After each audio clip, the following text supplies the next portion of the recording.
Yeah, we all have our something, you know. Oh, whatever you guys are. Right, go ahead. All right, we're rocking. So, painfully generic question number one.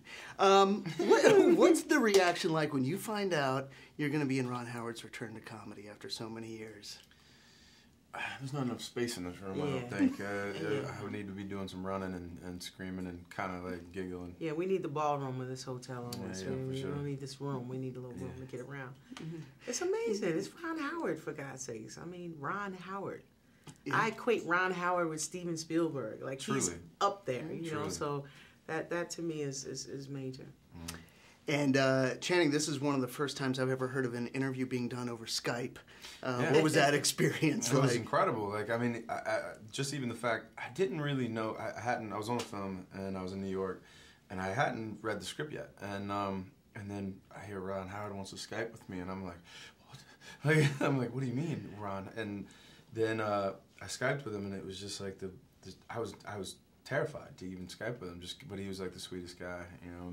And then he's like, "Would you mind, you know, reading a scene and doing something, and putting it on tape and sending it to me?" I'm like, "Yeah, no problem. I'll do anything you ask me to do." And it just went well. So. And next thing you know, you find yourselves going toe-to-toe, head-to-head with Vince Vaughn and Kevin James. And what was that experience like? I know that you could put them in their place with one look. What was it like doing that little dance with them? Really? I don't think so. I don't think I could put Vince Vaughn in his place with one look. I don't think he's not cut like that. He's definitely not cut like that, but if anybody could, it would be. I mean, I guess I do have one pretty powerful look in my back pocket, but I reserve that. I reserve that for me. That's my secret weapon. Nah, it was great. I mean, you know, for me, like the first day of rehearsal, I'm like, we are gonna have some fun, because I enjoy getting in a room with people who are like coming up with things, or you know, I just could tell that I just had to hang loose and have fun, and allow myself to go with it, because sometimes you're not. I mean, you have to stick to the script. You're kind of boxed in. You don't even have that opportunity. So to work with people who are coming up with things and fleshing it all out, and you got Ron to keep it focused. You know, you come up with a million things, but you got Ron right there to keep it focused and directed. Made it like a perfect experience. And when you did have the chance to do the free ones and just sort of go crazy, Channing, was that a different experience for you? What was that like? I've had free ones before, but they've never been exactly this free. You know what I mean? Like, all of a sudden I'm talking about, like, one of the ones that I actually couldn't, like, keep. I'm so upset that it didn't make the movie.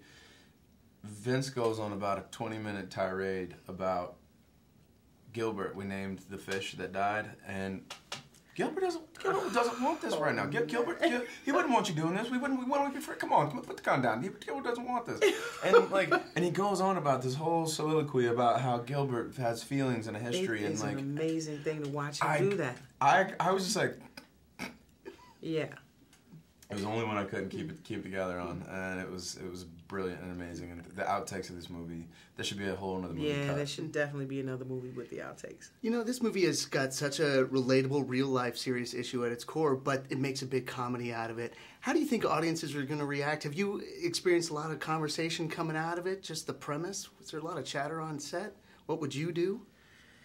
I'm pretty sure people are going to come out of this movie talking about it, because it's just, I mean, the title is perfect. It is a dilemma. It is like such a situation to be in, you know, especially if this is your best friend, you care about them, and you see their wife kissing another man. Like, that information alone to carry by yourself, for whatever time it takes you to tell them, or however you deal with it, is just enough. Even if it's just two guys who went to the movies with their girlfriends and they walk out and they're like, "You better tell me." Yeah, I know. Yeah, exactly. And that's about, if that's all it said, you better tell me if that happens. So like that, if that's it, then I'm sure that'll be enough for everybody.